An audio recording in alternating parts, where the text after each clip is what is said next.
All right, let's see what we have here. What is this? All right, yeah, no, this is Anthony Sutton. I have suggested this guy, one of the most underrated scholars in American history. If you don't know who Anthony Sutton is, then you're an idiot. Getting back to the Bolshevik Revolution. And by the way, Wall Street did fund the Bolshevik Revolution. All right. One of the ironies of it is that both Lenin and Trotsky were in exile. One in Germany, one in the United States. Tell us about who helped them get where they were going to make sure that revolution was pulled off. Well, let me summarize about 4 chapters into 4 minutes. Trotsky was in New York.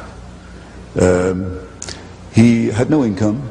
I summed his income for the year he was in New York. It was about $600. Yet he lived in an apartment. He had a chauffeured limousine. He had a refrigerator, which was very rare in those days.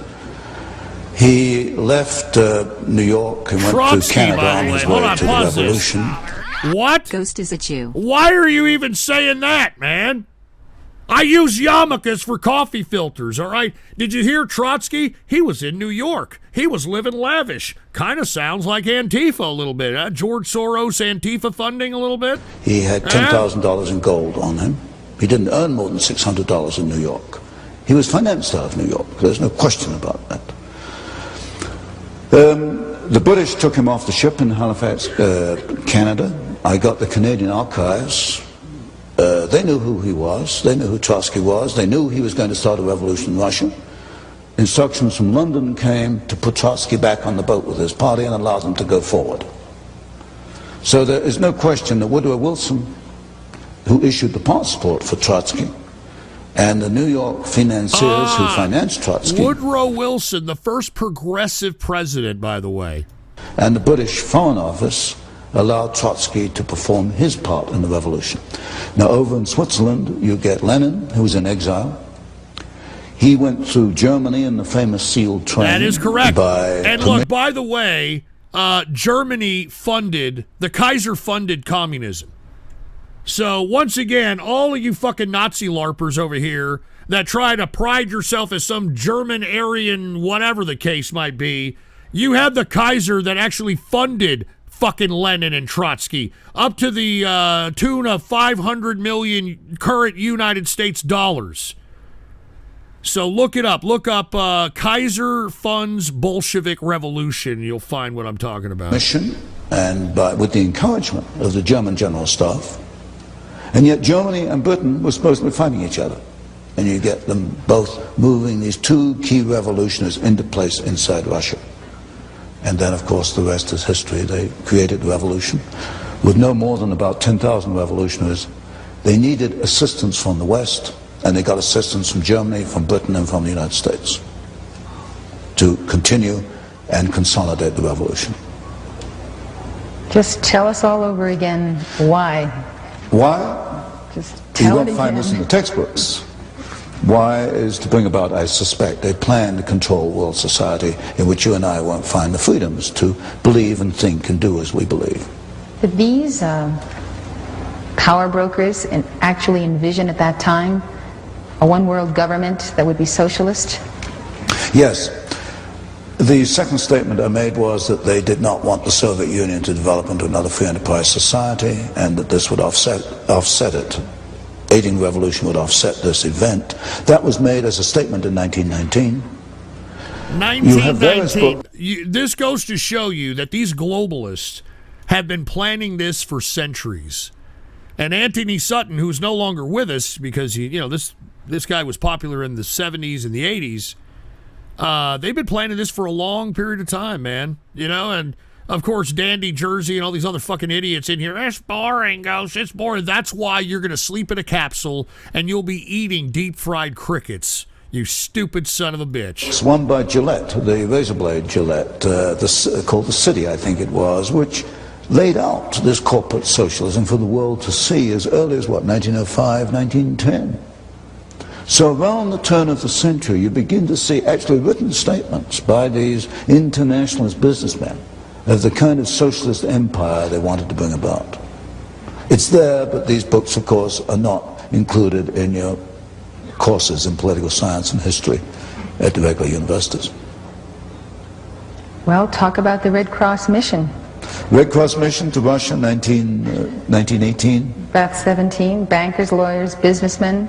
Well, yes, a couple of doctors. There were 2 doctors, I think. There were 2 doctors. What was the mission? The mission was financed by William Boyce Thompson, the Chase Manhattan Bank, Federal Reserve System. Now, this is why I've always said, okay, if we have wars, how come non-government organizations like the Red Cross are on both sides of the war? How does that work? And this is what Anthony Sutton is describing why. The Red Cross didn't want to send a mission. The Red Cross said we don't need a mission to Russia. They already had one in Romania, which was doing a good job. But William Boyce Thompson wanted this mission, and he put the money up. He financed it. And if you look, I printed a list of the people on the mission, and they were mostly bankers and lawyers, Wall Street lawyers, and people in and around the Wall Street establishment. The function or the purpose of this mission was to be in place to assist the Bolshevik Revolution.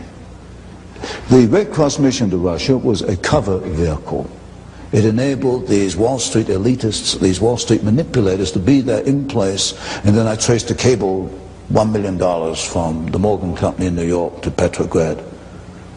I forget to which bank, but it came from William Boyce Thompson, and which financed the revolution. And then they put pressure back in the State Department in Washington to actually send arms to the revolution, which went forward in 1918.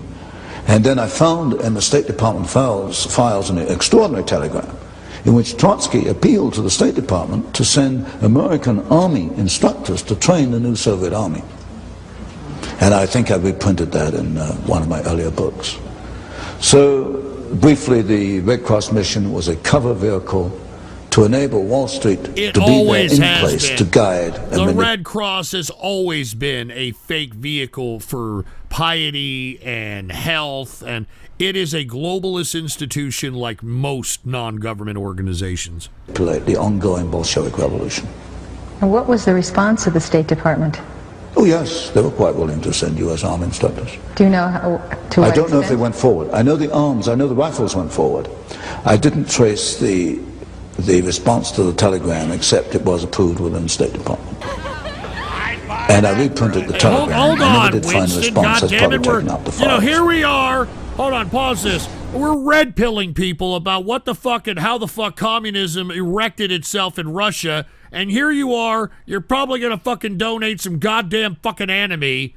Give me a fucking break. Do you know the figure to which Wall Street supported the Bolsheviks? Well, it was $1 million. Just the William Boyce Thompson figure? That figure. But then you've got the other assistance. From Germany. For example, the whole Siberian episode. See, in 1918, the Bolsheviks really only controlled Moscow and what was then Petrograd, which is now Leningrad. They could not have beaten off the White Russians, the Czechs, who were in Russia at that time, the Japanese, who were anti-Bolshevik. They could not have beaten it off without assistance from the United States and from Britain. And the Siberian Railroad is critical because if you look at that map of Russia, you know, Moscow and Leningrad are stuck at the left end, and you've got that vast expanse of Russia, and the backbone is the Trans-Siberian Railroad. Now, the history books will tell you that American troops went in, they occupied the Trans-Siberian Railroad in order to prevent the Japanese from coming in. Well, this is absolute nonsense. I've never written the book. I hope to get around to it one day. I've got 2 big boxes of files on this. The purpose of the American army in Siberia was to hold the Trans-Siberian Railroad until the Bolsheviks were strong enough to take it over. And they did that very effectively. They held off the Japanese. They held them back near Manchuria. They evacuated the Czechs out along the Trans-Siberian Railroad. The French and the British gave up because they said the Americans are helping the Bolsheviks. They evacuated. And in one of these books, I reprinted a little clipping from the New York Times of, I think, 1919. Finally, the Bolsheviks got to Vladivostok, right at the far end of Siberia, near Japan, in which the local commissar addressed the American army. I'm here, dude. I'm trying to let everybody hear this shit. And that was in the New York Times, and I reprinted it. Now, this is totally contrary to everything you find in the textbooks. The textbooks say we went into Siberia, to at least be neutral. And I suppose most people would assume we went in to stop the Bolsheviks. We didn't. We went in to help the Bolsheviks. There's no question about that. That is correct. There's we're no going to stop it question there, man. Thank you very much, Walmart Bill Cooper. Even though you've got these fucking idiots who don't give a rat's ass about history, this is why we're being destroyed, at least intellectually as a country. You know what I mean? And hold on, Froppy, stay sexy, Papa. That's my goddamn avatar, the old school one, dude. They fucking ASCII text my my old logo, my old, yeah. Okay, great. All right.